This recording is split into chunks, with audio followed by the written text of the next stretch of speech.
you.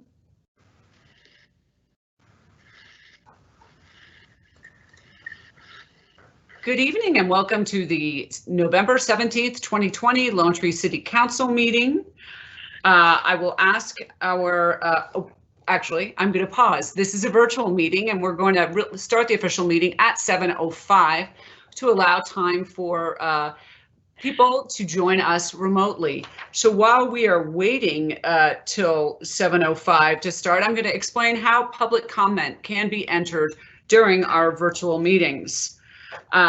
Comments from the public are welcome during any of our public hearings or during public comment during our agenda. There are three ways that comments can be submitted by the public. Comments that were submitted in writing prior to our meeting will be forwarded to City Council and included in our official meeting minutes. If you would like to type public comment during the public comment portion of the agenda, click Ask a Question in the sidebar of the virtual meeting and enter your name and address in the message window along with your public input. Your name and comment will be forwarded to City Council and included in our official meeting minutes. If you would like to speak to Council live using your telephone, please indicate that in the Ask a Question box and submit your name, address, and phone number.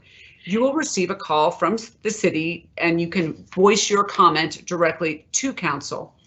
All public comments will be limited to 3 minutes and will be directed to Council. Again, this is not a question and answer portion of our agenda, but this is the opportunity for you to provide feedback to Council on any items that are of importance and concern to you. So again, we are going to wait till 7:05 to begin this virtual meeting to allow time for the public to connect. So we've got just about 3 minutes.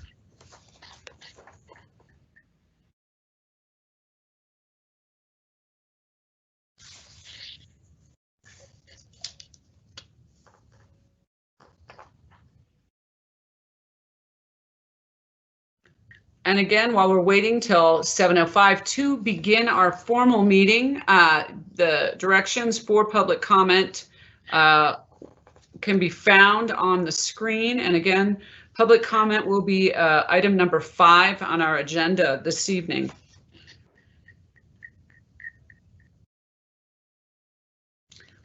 We also have a public hearing scheduled for this evening, and we will be holding public comment during that portion too, which is number 9 on our agenda.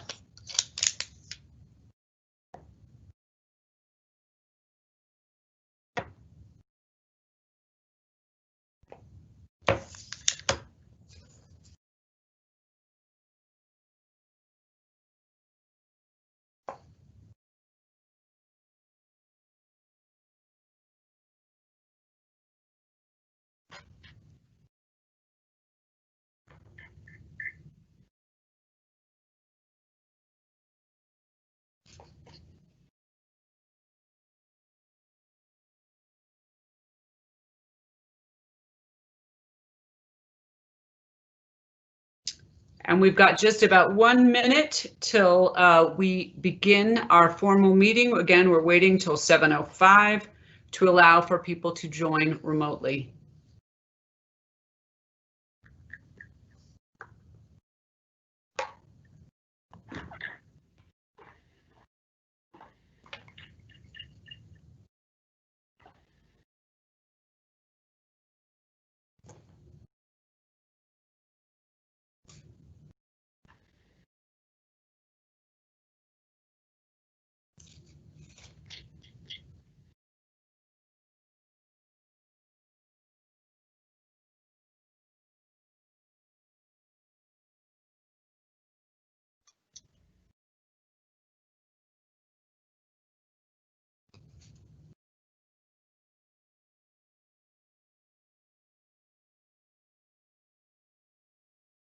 Okay, good evening, 7:05. We have waited to allow time for folks to join virtually. Again, welcome to the November 17th, 2020 Lone Tree City Council meeting. I will ask our city clerk to call the roll.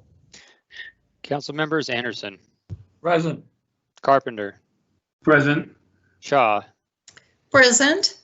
Mayor Pro Tem Brunick, Here. Mayor Millet. Here. Great. Our meeting is open, and I will ask you all to stand and join me in the Pledge of Allegiance. I pledge allegiance to the flag of the United States of America and to the republic for which it stands, one nation, under God, indivisible, with liberty and justice for all.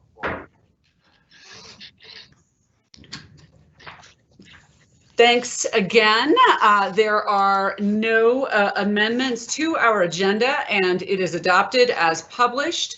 And I will ask Council if you have any conflict of interest to please state so now. And if I don't hear a comment, I'm assuming there is no conflict of interest. So we'll give a brief pause.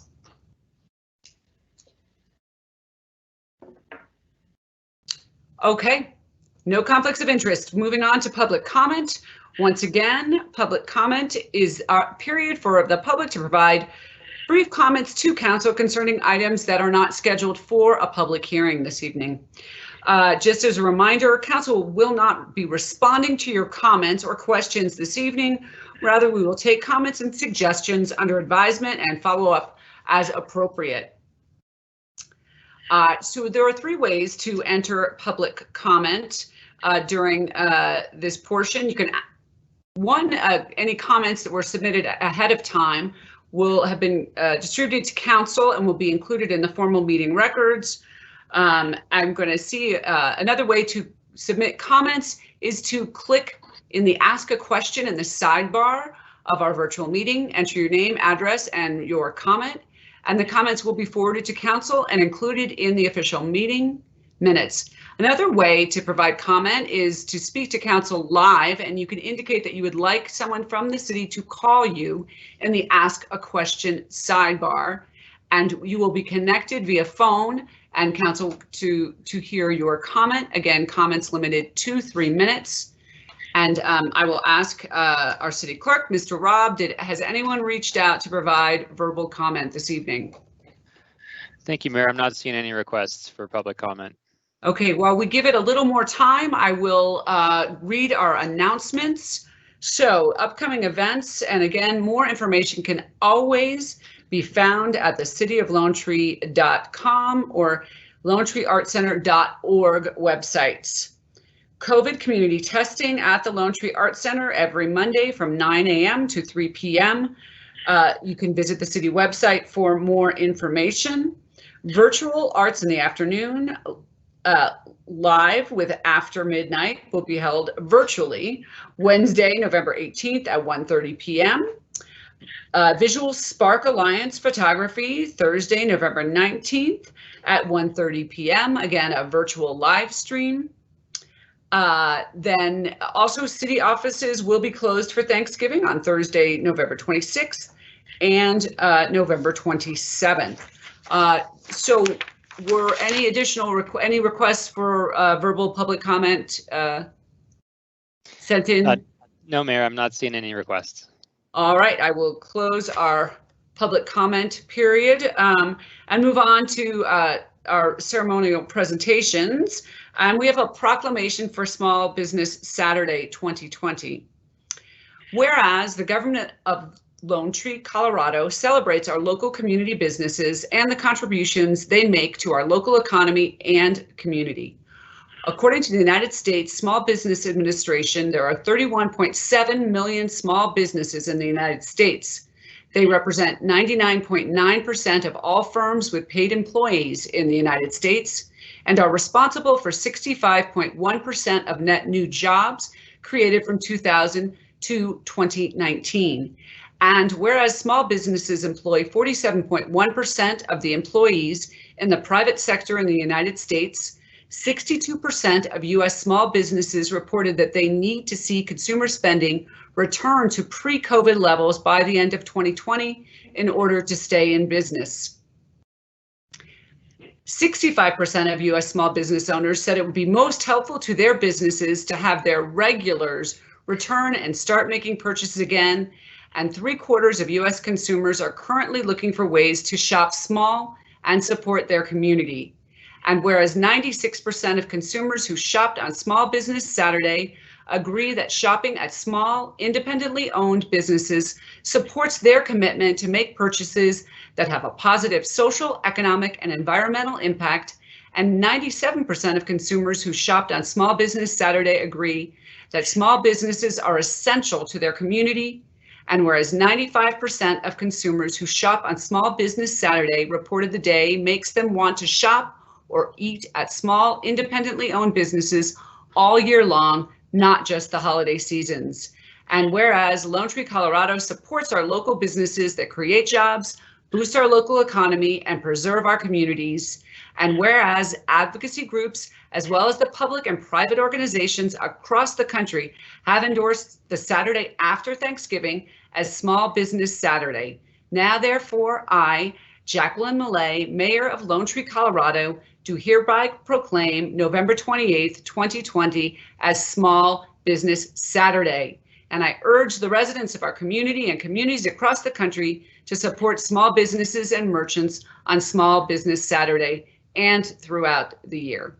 So again, we thank you for shopping locally, and we do know that it makes a difference in our community. So I think a very important thing, particularly with the COVID restrictions that we are seeing. All right, now moving on to our consent agenda, which includes minutes of October 20th, 2020, regular meeting, claims for the period of October 13th to November 9th, September 2020 treasurer's report.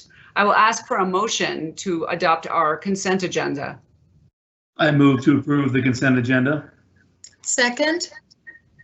I'll ask our city clerk to go through a roll call for votes. Council members Anderson, Approve. Carpenter, Aye. Shaw, Aye. Mayor Pro Tem Brunick, Aye. Mayor Millay. Aye. Unanimous. Wonderful. Moving on now to administrative matters. First is a public hearing on the City of Lone Tree 2021 budget. I'm going to open our public hearing and we'll begin the presentation this evening, but with Uli Neerling. So Uli, please take it away. Good evening, and thank you, Mayor, for giving me the opportunity to present on the 2021 budget. Slide, please. Before I start with the details of the 2021 budget, I would like to just step back a little bit and just go briefly over the budget purpose, our budget timeline, as well as the budget process that we went through in 2021. So the budget purpose serves four purposes, with the main purpose being a policy document where City Council expresses their mission, their priorities, and their goals and objectives for a given year. It also guides the financial process throughout the year with revenue and expenditure projections and expectations. Throughout the year, again, it really serves as a decision-making tool from an operational perspective, where we compare budget to actual events and adjust if needed, which has been the theme of 2020. And finally, it serves as a communication device for citizens, for the state, and other interested parties. Slide, please.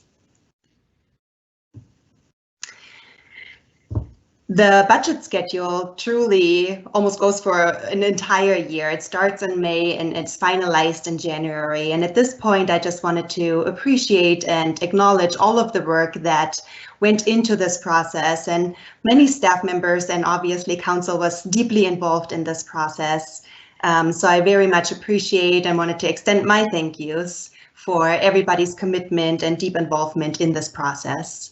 So we started in May with the council budget session, which focuses on the policy decisions. Then from June through August, the city held internal meetings and prepared a draft document that was based on the direction that we received from council.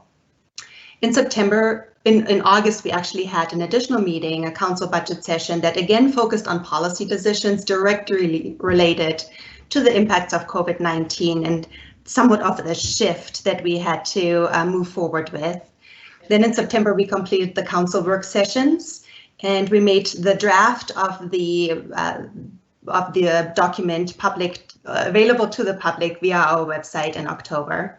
In November, we're here today for the public hearing, and in December, we will be seeking the consideration for the adoption of the budget, and we're moving this onto the second council meeting in December, just to give us as much time as possible to see if any revenues are changing due to the current situation. And with today's news that we received, we will have to again closely monitor how the rest of the year is behaving and how we're moving into 2021. In January, we will then be finalizing the document and file it with the state. Slide, please. A quick overview of the 2021 budget. Our budget is comprised of 4 different funds. First being the general fund, which captures the governmental activity as well as our capital projects. Secondly, we have our special revenue fund for cultural and community services, which tracks revenue and expenditures related to the Arts Center and our city-sponsored events. And finally, we have 2 debt service funds, one for arts and cultural facility and one for park and recreation, that captures principal and interest payments for bond-related activity, as well as pledged revenues that are coming in from a voter-approved temporary tax increase for construction and design of the Art Center, of the Cook Creek Pool, the tennis facility, and the Prairie Sky Park. Those bonds will be paid off in 2023. Slide, please. The reason why I'm bringing up our 6 big ideas within this presentation is the 6 big ideas really serve as the guiding principles in our budget development process. The city is striving to be a national model for our deep and active commitment to public safety, our visionary transportation network, building a great community known for exceptional places, creating signature cultural and recreational opportunities, attracting and growing top-tier businesses and a diverse economy, in our innovative, customer-focused, and efficient city government. And due to the investments in these guiding principles, we've been recognized for accomplishments in all of those 6 ideas, all of those 6 areas. A few examples for those is the LTAC sensory-friendly programs, our Lone Tree Link, and the adaptive traffic signal project that was completed in 2020. Slide, please. Again, before we can dive into the 2021 details, we really have to acknowledge that 2020 calendar year is an unprecedented year, and it has an effect on not just the 2020 budget, but also the 2021 budget. The impacts of COVID are as follows. We had temporary and permanent store closures. We had varying capacity levels for our businesses and restaurants, as well as hotels and events. There's definitely an impact on consumer confidence and a shift to online shopping, and all of these impacted or directly impacted our revenue sources. I do again want to shout out to the city leadership and council in regards to being proactive during the first weeks really of when the pandemic hit, in regards to modeling impacts to revenues and identifying expense reduction and cuts early on, so we had time to intervene and discuss. This resulted in the end in the 2020 budget amendment. Slide, please. Again, as a direct result of COVID-19, we see a significant decline in sales tax collection in our estimations and projections for 2020 and 2021. What you can see in this slide is from 2011 to 2015, we've been seeing increases of about 5% annually in terms of sales tax collection, and that started to taper off in 2015, where we have seen a flattening. In 2018, we're seeing a little bit of a spike that is due to the annexation of Omni Park. Otherwise, that probably would have stayed more flat as well. Slide, please. The big question that we have been discussing is, why are we seeing such a significant impact on our revenues? And some of our neighboring communities did not experience that much of a decrease.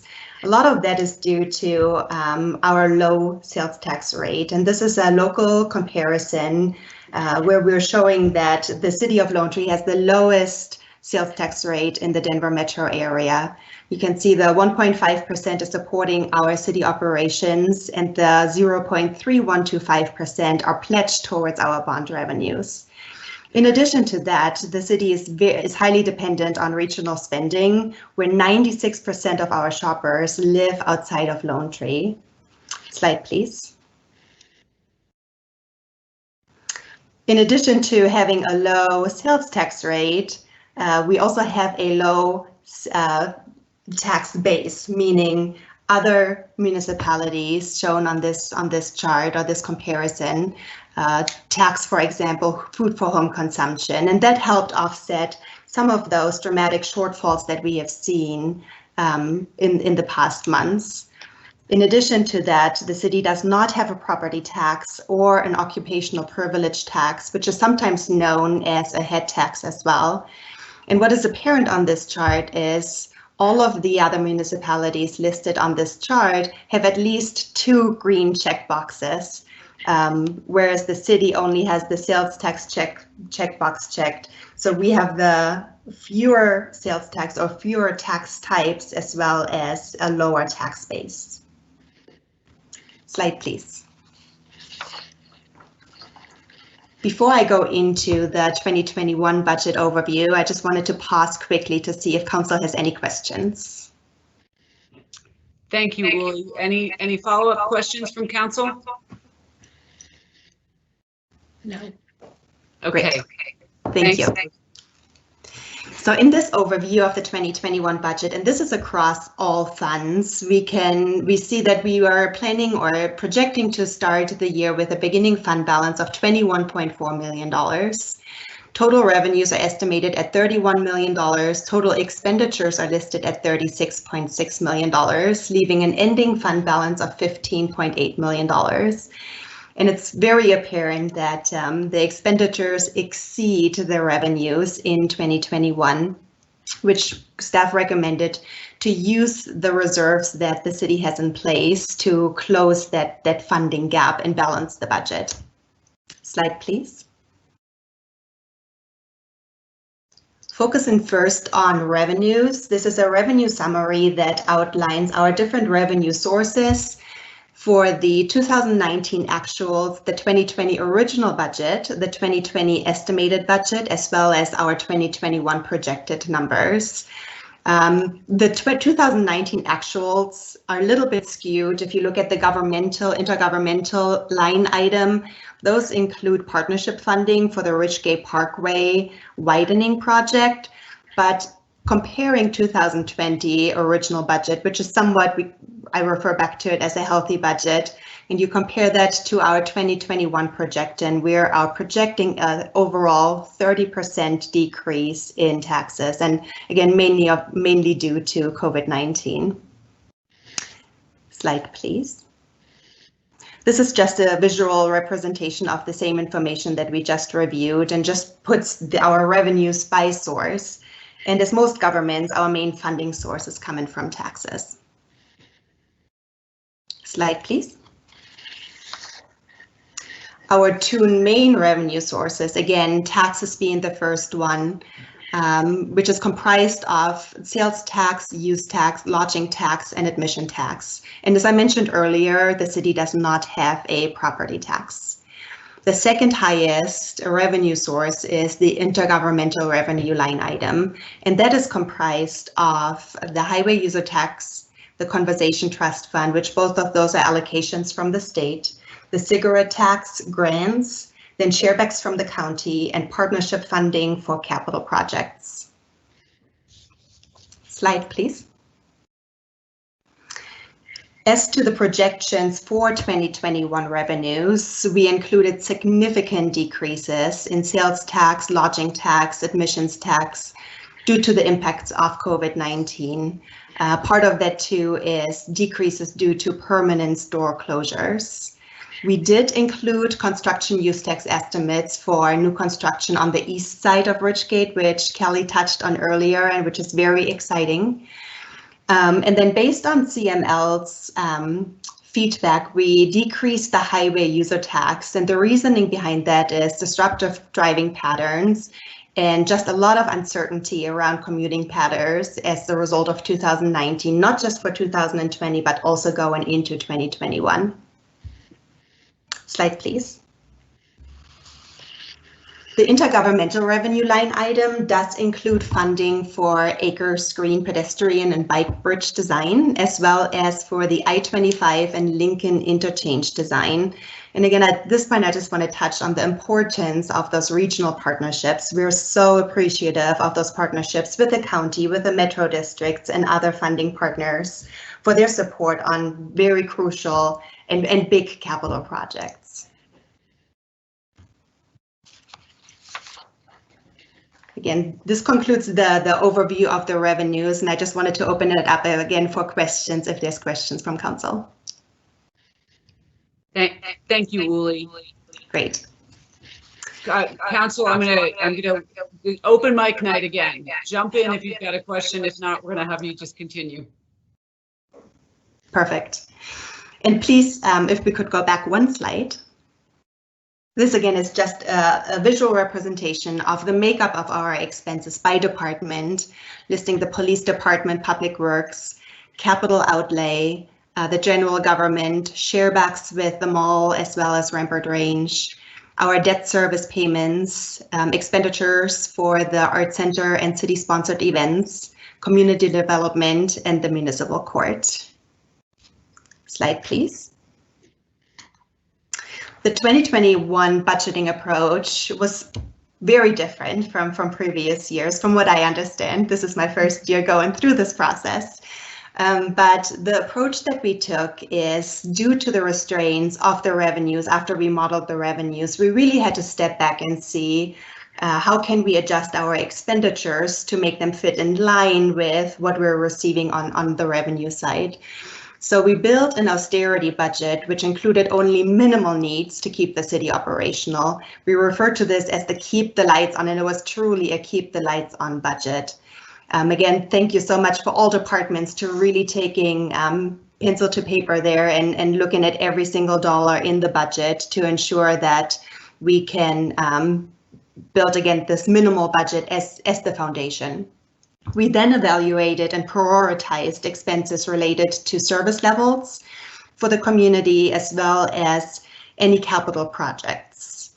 The additional funds for the maintaining certain service levels for the community were added, as well as certain capital projects. Both of those would require using our reserves that we have in place. So service levels outside of the budget, austerity budget, were achieved by using the working reserve, and funding of our capital project was achieved by using the capital reserve. Slide, please. This again is a high-level overview of the different expense categories, as well as our sharebacks and debt service payments. So looking at total operating expenditures, this does exclude the capital projects, just so we can have more of an apple-to-apple approach. And then looking at 2019 actuals and comparing that to the 2020 budget, we see that slight increase. Then moving from the original budget to 2020 estimated, we see this dramatic decrease of expense reductions and expense cuts that we identified of over $6 million to offset the anticipated shortfall that we have been experiencing due to COVID-19. The 2021 budget includes first, again, this austerity budget, and then some of those service levels that were added back in, which still represent a 14% decrease compared to the 2020 original budget. Slide, please. It was very important to council to maintain a high level of service for the community. And with that in mind, the items that continue to stay in the budget were snow removal, street maintenance, trash and recycling, and community events. Changes on the compensation and benefit side include one new position for a victim advocate position, which is 95% grant funded. And we're very proud of our PD department to have applied and received this grant to be able to bring this position, much needed position on board. The budget does not include any merit increases, and we've seen budgeted savings due to a change in health insurance vendors, which resulted again in savings both to the city as well as to its employees. Slide, please. As I mentioned earlier, we had to propose to use the working reserve for the service level adjustments that were brought back into the budget, as well as we had a small net deficit on the austerity budget of about $140,000. So in this slide, I just want to demonstrate the impact on the working reserve, where we are starting with a $5.2 million reserve, and we're drawing on that for about $1.4 million, leaving us with a $3.8 million at the end of 2021. And just a little bit of background on this working reserve. The working reserve was established by council to build up funds for unanticipated situations, just like a pandemic. And due to the prudent and fiscal management, we are now able to use these types of reserves to help us to get through this time. The focus in future years will be to rebuild those reserves and to have those reserves in place for future possible events. Next slide. Now we're shifting gears from the operational expenditure side to the capital expense summary. There, again, very few projects compared to prior years, and we really focused on just the urgency to prevent emergency repairs down the road, as well as projects that provided partnership funding. So those were our guiding principles on the capital expenditure side. So what we included, or what was included, is the annual overlay and concrete replacement for Lincoln Avenue. This was deferred from 2020, and we're moving this into 2021. This could become very costly if an emergency situation would arise. We have included the Yosemite and County Line traffic signal, again, which was deferred from 2020. The Acres Green pedestrian bike bridge design, as well as the I-25 Lincoln interchange design projects, both have partnership funding available. The storm drainage repair is already somewhat of an emergency situation and needs to be taken care of. And the elevator modernization is, again, preventing an emergency repair, which could get costly in the future, and helps us stay compliant with ADA regulations.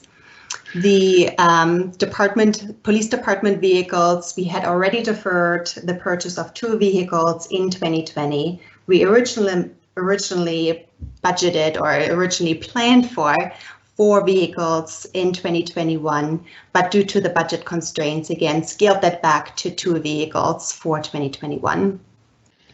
In regards to the technology investment, we have listed the phone system replacement, and this is mainly due to our current system not being supported anymore, and we're not able to receive replacement parts for our current system. We are excited about this change. This new system will allow us for better service for all of our staff, especially in the work from home situation. Next slide, please.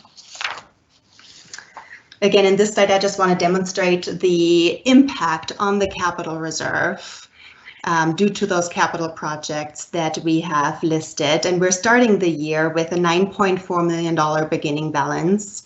The recommended capital projects total up to $5.1 million, where we do have, though, partnership funding and funding from excess proceeds in the debt service funds. which total up to about $1.7 million. So the net impact to the capital reserve is $3.5 million, which would leave us at the end of the year with roughly a $6 million reserve. This, again, was a council-adopted policy to establish this capital reserve and was really meant for planning for the future and planning for long-term projects. Again, without having these reserves in place, we would not be able to move forward with any really of these capital projects outside of the ones that are funded by partnership funding. So we're grateful that these reserves are in place, and it speaks to Council's prudent fiscal management in the past. The 2021 overall budget is a conservative budget, and we really hope that revenues will come in stronger than what we projected. But with just the news today again, and you know, the uncertainty that remains, I absolutely believe that this was the right position, and to stay conservative and hope for the better. On the next slide, please. So next steps would be taking the budget to City Council for consideration for adoption on December 15th, the second council meeting in December. Staff will then finalize the document and file it with the state by January 31st, 2021, and submit the budget to the Government Finance Officer Association for the Distinguished Budget Presentation Award. Slide. So this is a public hearing. Mayor? Yes. So first, before we open it up for public comment, and while I'm soliciting council questions, I want to make sure the public is aware that they can participate through the Ask a Question box on this virtual meeting. They can type in a comment in that Ask a Question box, or they can make a request to connect via conference call to verbally make their comments. Again, comments are directed to council, and this is not a question and answer period, but we will take your information under advisement and provide responses as appropriate. I'm going to turn to council now. And if I didn't say so, excuse me, the comments are limited to 3 minutes. Now I'm going to open it up for council questions while I allow the public time to any public members to try and connect to us. So council, I know how hard you have all worked and how many hours you have all put into the budget this year, above and beyond what is normal. It is the most important decision that we make every year, so I know how thoughtfully and carefully you guys have all participated and considered it. So, but I do want to make sure you have the opportunity to ask any further questions of Uli. And Uli, you were great to pause a little bit for us, but I will quickly run down just to make sure council has an opportunity. Start with our Mayor Pro Tem Brunick. Kathy. No questions for me. Uli, thank you for all your work on this, and I believe we have labored it to get to this place for everyone. I'm just really grateful for everyone's hard work and I believe that we've been fiscally super conservative moving into next year, which I think will present well. So thank you. Thanks, Kath. Okay, Councilmember Anderson. Thank you for all the hard work putting this together. It's a tough project, a very important one for council. I do have a general question about the capital budget and the sharing of cost with our partners as this COVID thing continues to move around. Are we in a position to manage those projects in terms of schedule or cost, as partners may not be able to fund at the levels that they are indicated they may be able to fund at?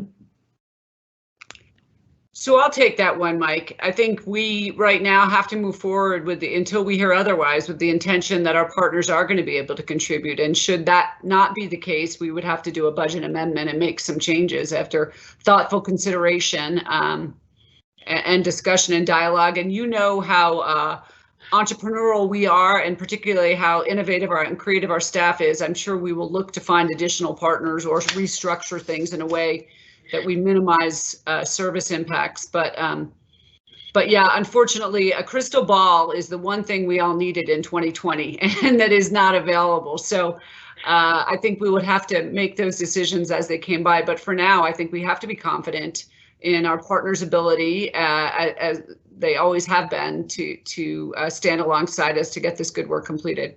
But as we learned in 2020, if we need to adjust, we will during 2021. So, but I think really important to keep that in mind as we move forward, Mike. So thanks for that. Yeah, I offer the question just as a reminder to all of us. We got to stay flexible and deal with it as it comes. Yes, yes, nothing is set in stone, unfortunately.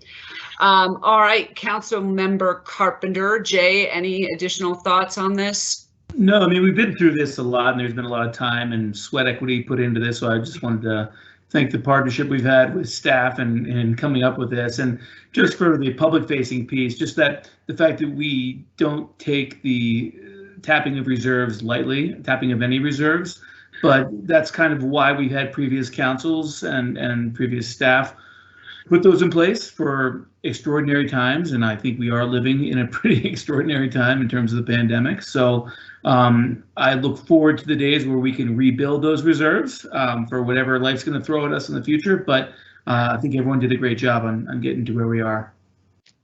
Well said, Jay. And Councilmember Shaw, Wynn, any additional thoughts or comments? No, everything that has been said is very relevant, and I would echo it. Thank you, Uli, and to your staff. Yeah, yes, absolutely. So, all right, I will now ask our city clerk, Mr. Robb, if we have had any requests from the public to make comment this evening during this public hearing. Thank you, Mayor. I'm not seeing any requests for public comment. Okay, then I will close our public hearing, and I will ask for a motion.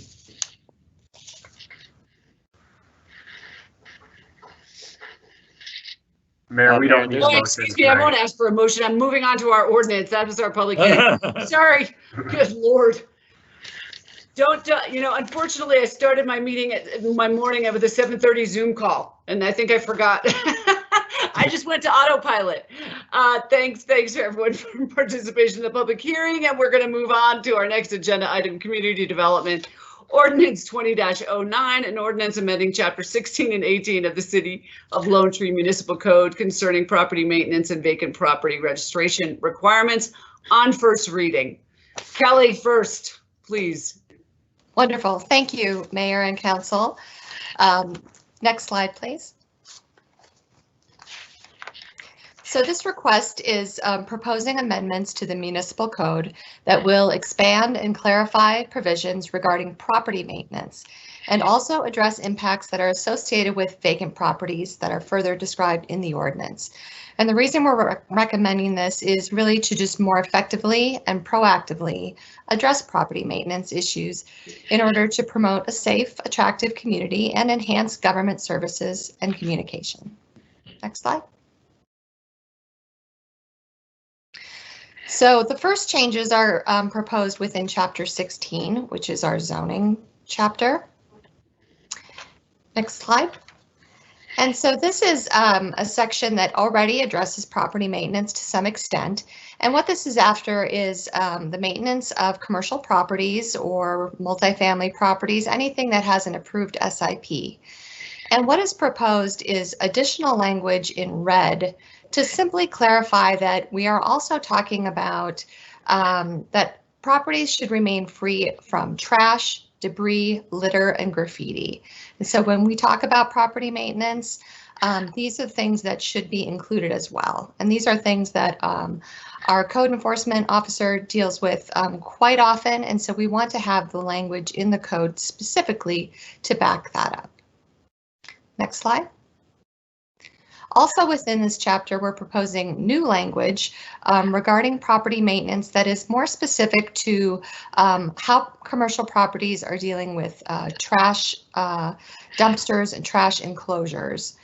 So what we're suggesting, and this is really just to improve upon the way that we can communicate with these property owners regarding the city's expectations for littering and for trash and so on, is to be able to be explicit and say that these enclosures need to be in a state of good repair, that the doors that open and close need to be operable, that the metal gate system is closed at all times except during trash collection, that all trash and debris placed in the trash enclosure must be located off the ground and placed in metal dumpsters, and the trash containers or dumpsters must be in a good state of repair with operable lids.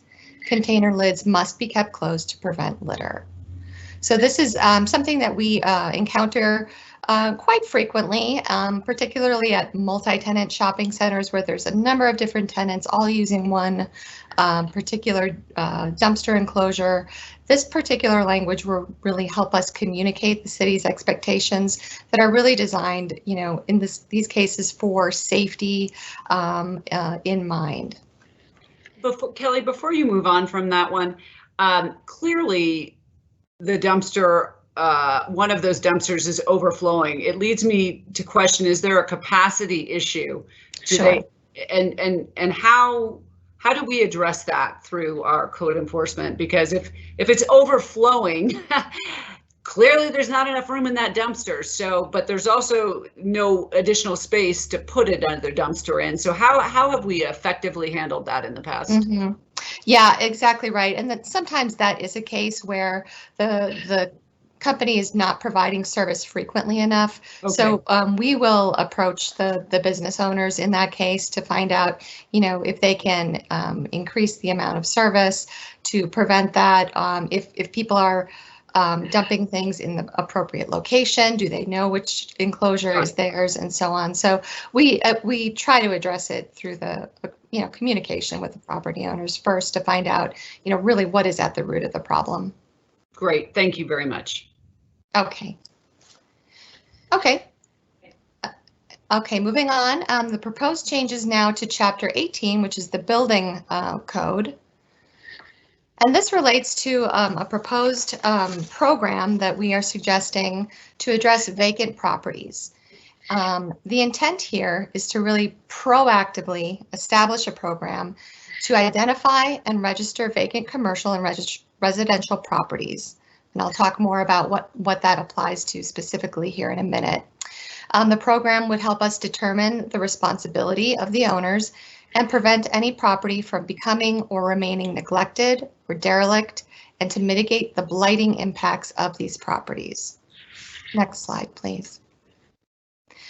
So vacant buildings, vacant properties, especially those that tend to remain vacant for some time, often have numerous problems that can be associated with them, like in this photo where, you know, a piano just happened to be dumped at a vacant property. So you have illegal dumping, you might have illegal camping, loitering, litter, overall lack of maintenance of the landscaping or the building or the site, and sometimes vandalism as well. So these are the types of problems that we are currently, unfortunately, more reactively addressing, unfortunately, when the situation tends to get to a point where it's, you know, readily noticeable, and we have to then go find the appropriate responsible party, give them time to address the issue, and so on. So the vacant property registration program is intended to be a little bit more proactive and address the problems before they get serious. Next slide, please. So our desired outcomes are to have a safe, clean, maintained property, have positive relationships among property owners and the city, and hopefully reduce the time and the cost to the city in responding to and inspecting these problematic properties. Next slide. So how it works is that the owner of the property would register and pay a fee, which we're proposing would be $1,000, with the city, and within 30 days of it becoming vacant, or within 30 days after written notice from the city, which would be something that would be based on evidence of vacancy, and that is a criteria that is outlined in the ordinance.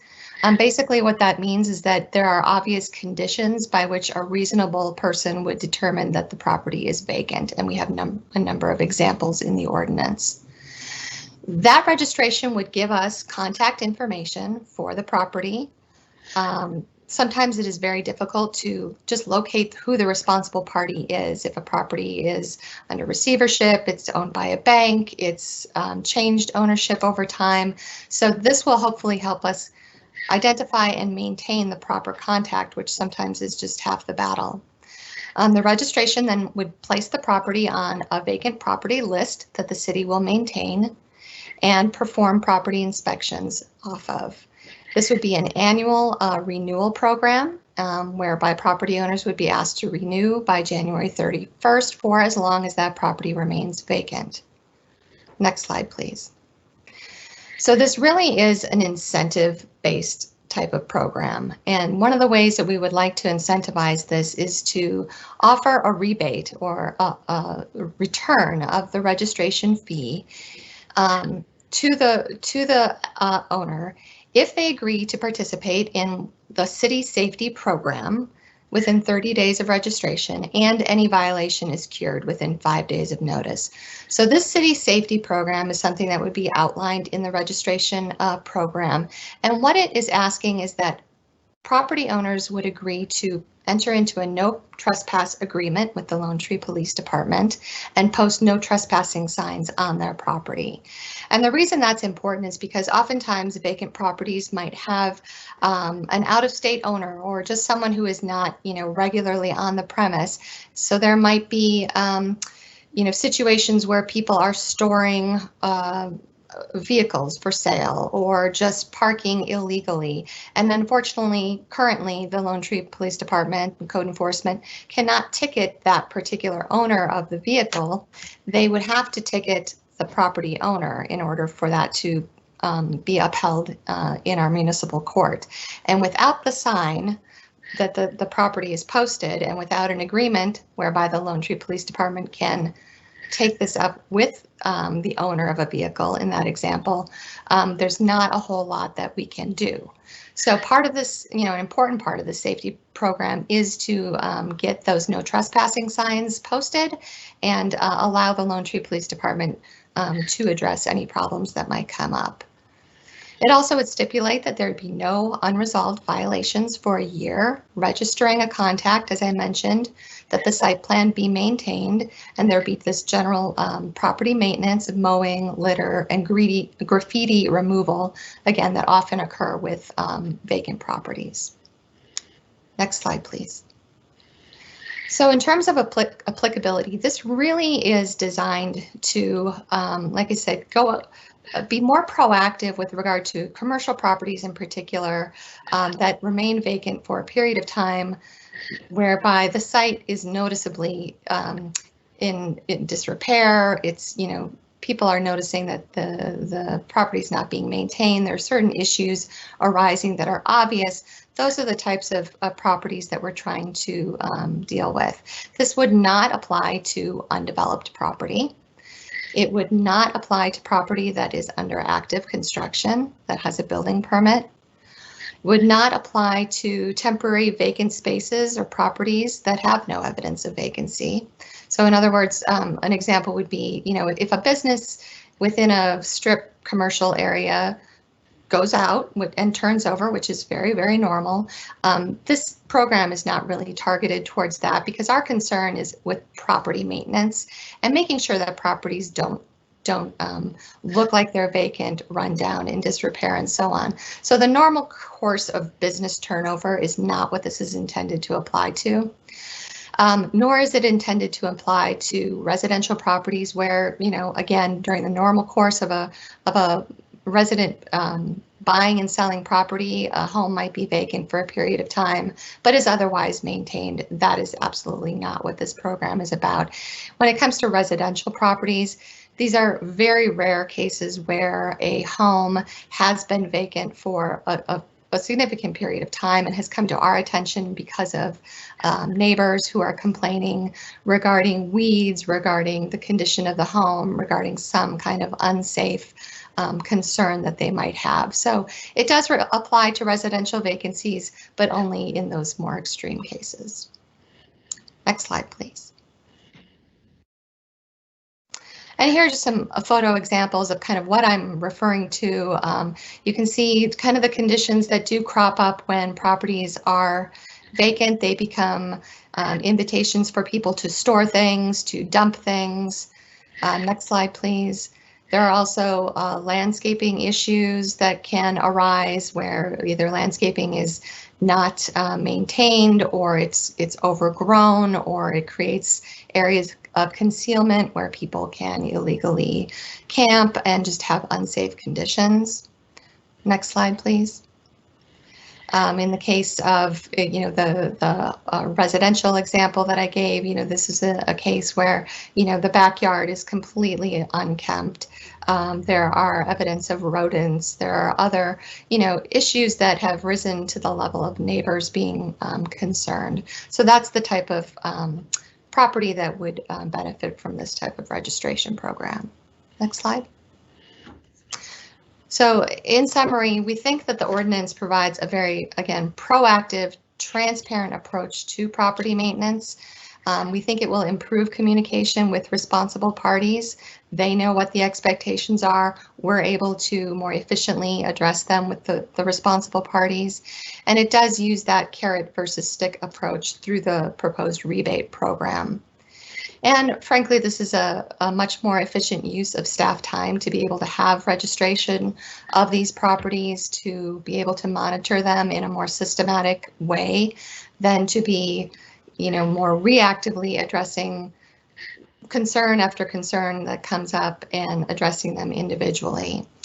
And then finally, we hope that this will improve the outcomes and be, like I said, incentive enough to create some accountability and really just the accountability among property owners and with staff to be able to administer the program very systematically. Next slide, please. And with that, I'd be happy to answer any questions. Thanks so much, Kelly. I'll turn it over and run through by name with council to see if there are questions. We'll start with Wynn. Wynn, any other thoughts on this? I did have one question, and with the renewal in January, is there an additional fee or just a renewed filing? Yes, so the way that it is proposed, it would be an annual registration with an annual fee. And again, assuming that the property has remained free of violation, they would be eligible for that 50% rebate at that time as well.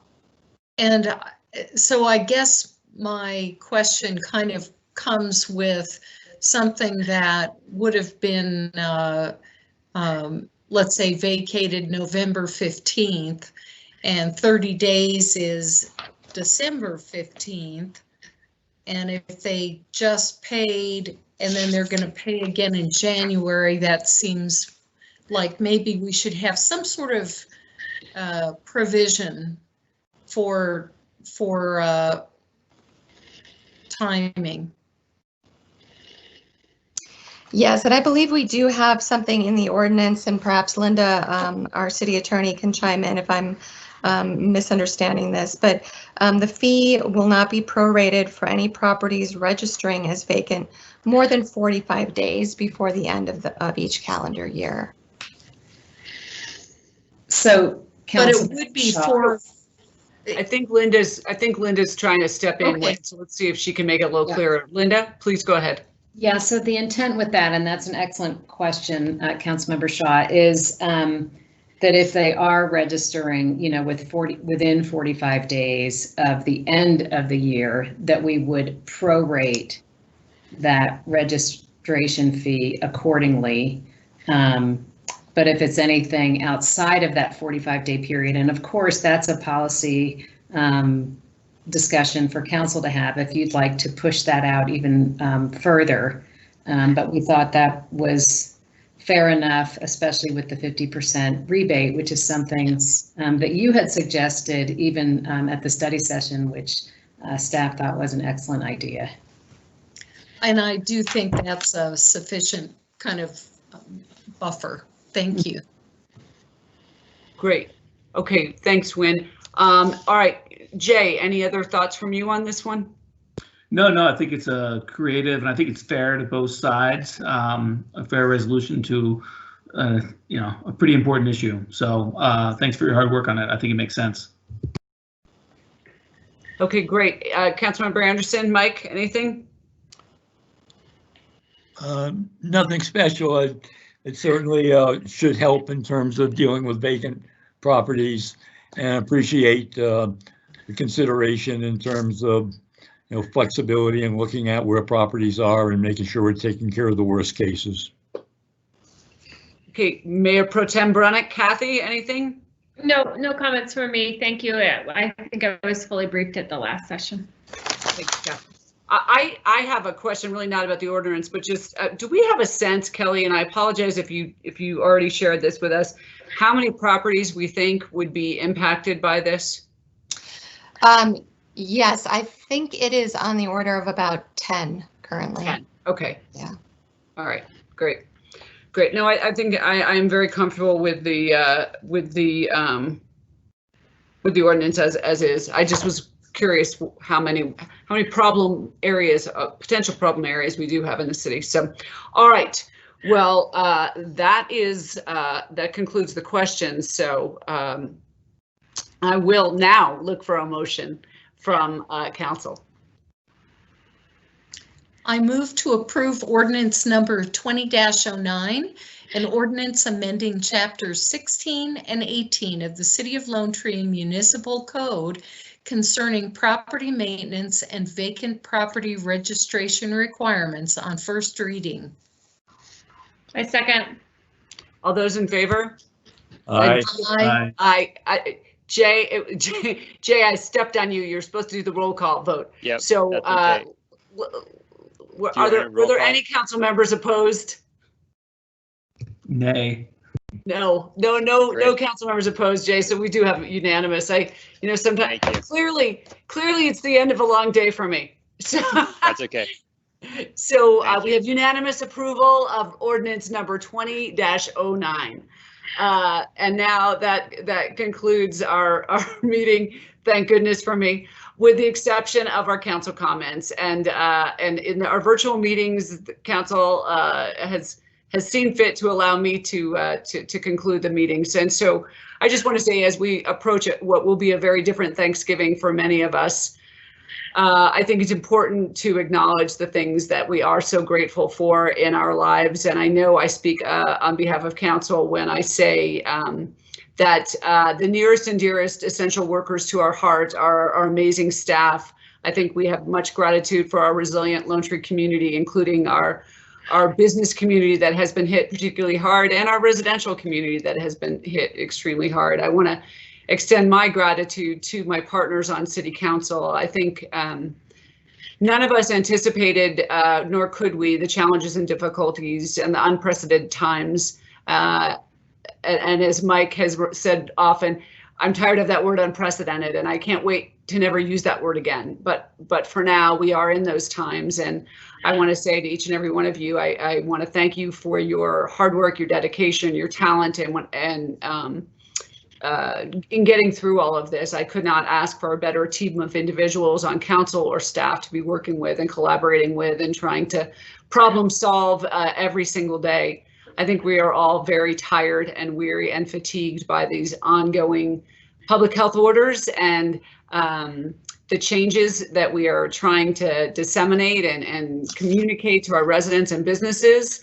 And as I said in one of my recent message with the mayors, or from the mayors, is that I think it's important to note that our anger and our frustration is really with this insidious disease and not with each other. And I know I am so fortunate to have council and staff support for the good work that's being done in our community. And I know that with you guys by my side and together collectively, we are serving this community to the best of all of our abilities while you're all juggling a number of other issues.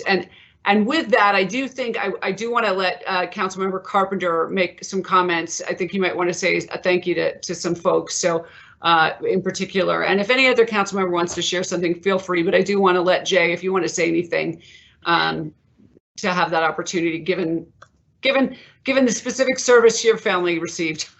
Exactly. Yeah, it's been a long 24 hours with the Carpenter family. So wanted to do a little shout out to our amazing police department, and we know they're already awesome and incredible, and South Metro as well. So I don't know if any of you were on the study session piece where I talked about, so 2 of my kids and my mother-in-law were in a car accident yesterday afternoon, so pretty severe, but everyone's on the mend and they got great service and just tremendous response from police, especially from citizens as well, and also from the first responders at Sky Ridge too. So special thanks to all of them. So thanks. Yeah, and I think it just speaks to the importance, and the most important thing we can be grateful for is the health of our friends, our family, and our loved ones. So as I wish you all an amazing, unfortunately, many of you are going to talk to me before then, but to our Lone Tree community who may be joining us or listening to this later, we are all eternally grateful for you. And I'm grateful to each and every single one of you guys. So thank you very, very much. And with that, our meeting is concluded, and enjoy this new holiday. And I'm be curious for each of you to share with me how you did it differently this year. So, all right, take good care, everybody. Thank you. Thank you. Happy Thanksgiving.